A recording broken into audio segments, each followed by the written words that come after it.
عائشہ ایک نہایت سادہ، شریف اور باحیا لڑکی تھی۔ دل کی نرمی اور زبان کی مٹھاس اس کی پہچان تھی، لیکن اس کی سب سے بڑی خوبی یہ تھی کہ وہ ہر بات میں اللہ پر بھروسہ رکھتی۔ وہ اکثر کہا کرتی تھی، جو چیز میری قسمت میں ہوگی وہ میرے پاس خود چل کر آئے گی، اور جو نہیں ہوگی چاہے میں پوری دنیا کو بھی بنا لوں وہ پھر بھی میری نہیں ہو سکتی۔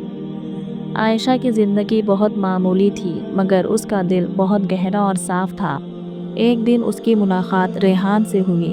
ریحان ایک شریف طبیعت اور سمجھدار لڑکا تھا، مگر زندگی کے فیصلوں میں کبھی کبھی الجھ جاتا تھا۔ لیکن عائشہ سے مل کر اسے ایک عجیب سا سکون ملتا، جیسے اللہ نے کسی خاص مقصد کے لیے دونوں کے راستے ملائے ہوں۔ وقت کے ساتھ ان کی باتیں آہستہ آہستہ بڑھنے لگیں، لیکن عائشہ ہمیشہ اسے ایک بات سمجھاتی، ریحان، محبت تب تک خوبصورت ہوتی ہے جب تک وہ اللہ کے ڈر اور حلال طریقے سے ہو، ورنہ یہ محبت نہیں، بس وقتی جذباتی ہوتے ہیں۔ ریحان عائشہ کی اس بات سے بہت متاثر تھا۔ دن گزرتے گئے، رشتہ ایک دوسرے کے دلوں میں جگہ بناتا گیا۔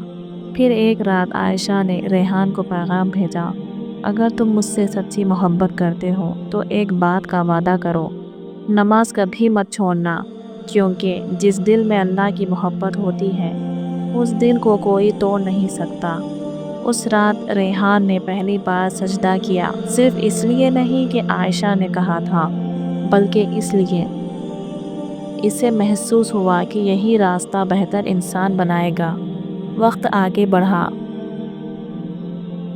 جب رشتے کی بات گھر تک پہنچی تو سب آسان نہ تھا۔ رکاوٹیں بھی آئی، آزمائشیں بھی آئیں، لیکن عائشہ ہمیشہ ایک جملہ کہتی رہتی، ریحان، جب دعا ساتھ ہو تو قسمت ہمیشہ ساتھ دیتی ہے، راستے بنا دیتی ہے۔ اور واقعی کچھ دنوں بعد وہ راستہ مل گیا۔ گھر والوں کے دل نرم ہوئے، فیصلے بدلے اور عائشہ اور ریحان کا رشتہ قبول کر لیا گیا۔ نکاح کے دن عائشہ کی آنکھوں سے آنسو رکنے کا نام نہیں لے رہے تھے۔ ریحان نے پوچھا، رو رہی ہو عائشہ؟ کیوں؟ عائشہ مسکرا کر بولی، اس لیے نہیں کہ میں تمہاری ہو گئی ہوں، بلکہ اس لیے کہ میرے رب نے میری عزت رکھ لی۔ اس لمحے ریحان نے سمجھ لیا، سچی محبت وہی ہے جو انسان کو اللہ کے قریب لے جائے، اللہ سے دور نہیں۔